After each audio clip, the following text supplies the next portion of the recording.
The rest of the story. I think John Boy Roulstone loved the Sawyer girl. Maybe he was just sorry for her, as were most folks around Sterling, Massachusetts. As a schoolgirl, she participated when called on, but at recess, she always sat alone, and after school, she always walked home alone. But John was the son of the local minister, and it was the least he could do to befriend the lonely little girl. He was a grade ahead of her in their one-room Redstone District School number 2 because he was receiving extra tutelage from his uncle. John Boy, everybody knew, was going to go to Harvard when he was 17. His outside studies allowed little time for John and Mary to be together after school. But she was growing very fond of the tall young scholar. She would confide that, however, only to the companions in her family farm barnyard, the chickens, the sheep, the horses, those to whom she'd given names and made pets. They would follow her about. It was not at all unusual for one or more of her pets to wait all day at the schoolhouse door. The other youngsters chided Mary Elizabeth for her animal friends, but not John Boy Roulstone. And once, when she was scolded by the teacher, Polly Kimball, for her preoccupation with her animal friends, Mary Elizabeth, in tears, was consoled by her hero. He wrote her a note, just enough to let her know he understood, and she always treasured that note. John Roulstone did go on. He went to Harvard at 17, but February 20, 1822, in his freshman year, he died. So we will never know any more about him than what I've just told you. And yet, because of him, the whole world came to know her. The preacher's son is dead, but Mary Elizabeth Sawyer, alone again, retreated into her private world of barnyard pets, completed her schooling in Miss Polly's District 2 schoolhouse, but she never forgot the boy who'd made her barely bearable school life wonderful those last years, and especially the time she had been scolded by the teacher for her preoccupation with her pet animals, and he, John Roulstone, had written her that consoling note. She still had that note. And even when she was grown and one day was speaking to a group of ladies at the Old South Fair in Boston, she remembered that note and quoted it. And Sarah Hale was present, and she printed it in Godey's Ladies' Book, and from that printing it came to the attention of a man in Detroit, and he was so touched by the tenderness of the story and the message in verse exchanged by school children 100 years before that the industrialist in Detroit reprinted the verse in book form in 1928, and thereafter you memorized it. Oh, yes, you did. But only because the precious words that might have been lost forever were rescued and printed indelibly in the annals of American literature. There's not an American alive who hasn't read, and few, if any, who cannot recite the verse which was made into a book by a car maker named Henry Ford. Now, may I quote just enough of those immortal 12 lines to jog your memory?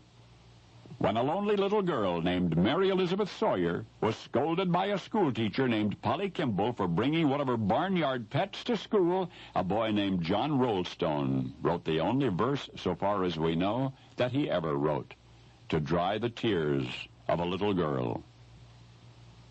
Mary had a little lamb.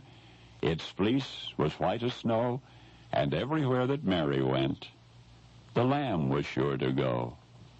Now you know the rest of the story. And now the rest of the story. The nursery rhyme, Mary Had a Little Lamb, is about as American as apple pie. It's ingrained in all of us. It seems that if something becomes popular, though, controversy soon follows. The controversy here is to the authorship of the poem. The authorship of the poem has been debated since 1875, 45 years after it was first published. So who wrote Mary Had a Little Lamb? Let's break down the story. In 1875, Mary Tyler, her maiden name was Mary Sawyer, claimed that she was the Mary from the famous nursery rhyme. 70-year-old Mary told the ladies at the Old South Fair in Boston, visiting school that morning was a young man by the name of John Roulstone, a nephew of the Reverend Lemuel Capon, who was then settled in Sterling. It was the custom then for students to prepare for college with ministers, and for this purpose, Roulstone was studying with his uncle. The young man was very much pleased with the incident of the lamb, and the next day he rode across the fields on horseback to the little old schoolhouse and handed me a slip of paper, which had written upon it the 3 original stanzas of the poem. Now, Mary was purportedly 14 years old when John Roulstone gave her that slip of paper with the poem written on it.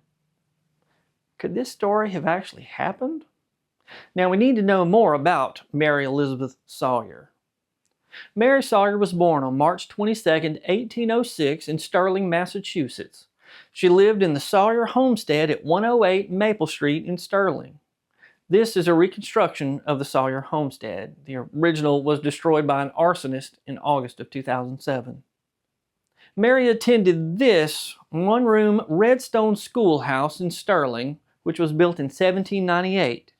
This is believed to be the school in the famous rhyme. Mary, born in 1806, would have been about 14 in 1820. The Redstone schoolhouse would have been about 22 years old at the time, so that's possible. But what about John Roulstone? Does he fit within the correct time frame? John Roulstone Jr. was born in Boston, Massachusetts in 1805. In 1820, John Roulstone would have been about 15 years old. He was a nephew of the Reverend Lemuel Capon and was preparing to enroll at Harvard when he purportedly wrote Mary Had a Little Lamb for Mary. John died on February the 20th, 1822 in Boston of consumption, an infectious bacterial disease that mainly affects the lungs. We now call this tuberculosis. John was just 17 years old when he died. If we look at this logistically, Mary Sawyer could have been the Mary in the nursery rhyme that John Roulstone could have written. Now that should solve everything, right? Not so fast. Now let me tell you about Sarah Josepha Hale.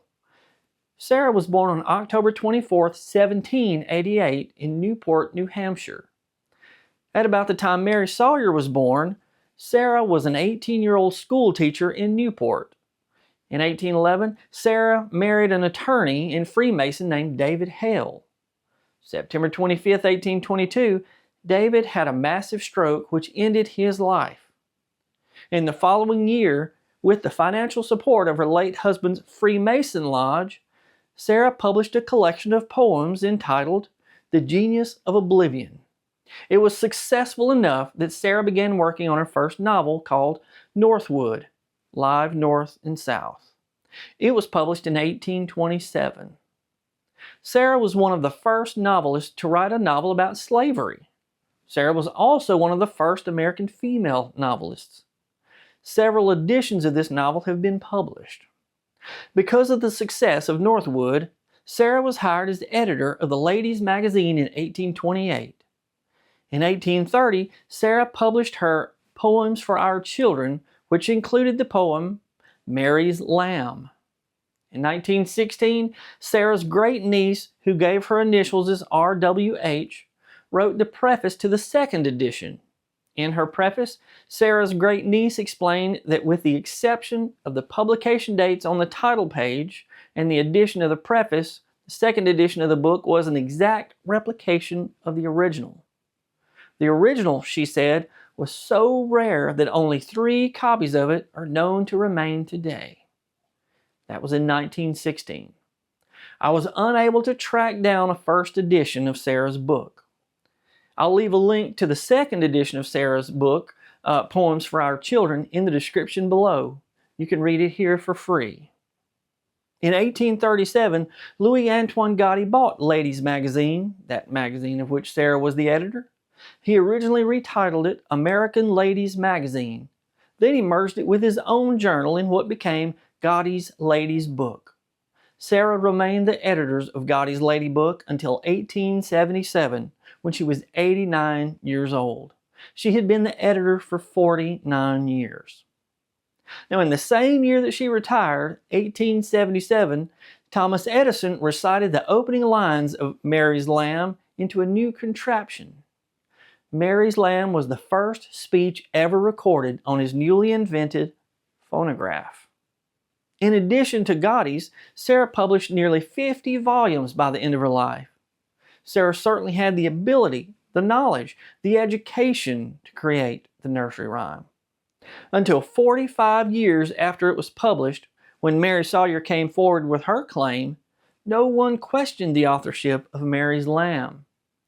In 1875, newspapers published a letter from Sarah in which she stated, "Mary Had a Little Lamb was written by me 46 years ago in Boston, my residence at the time. It was published in Boston, May 1830. Here's another thing, though. You know that precious slip of paper that Mary Sawyer said John Roulstone gave her, which had the poem written on it? The one she kept for the rest of her life? Mary Sawyer was never able to produce this slip of paper to prove her story. Other than Mary's good word, there's no evidence that that slip of paper ever existed. Did John Roulstone write the poem we know as Mary Had a Little Lamb, as Mary Sawyer claimed?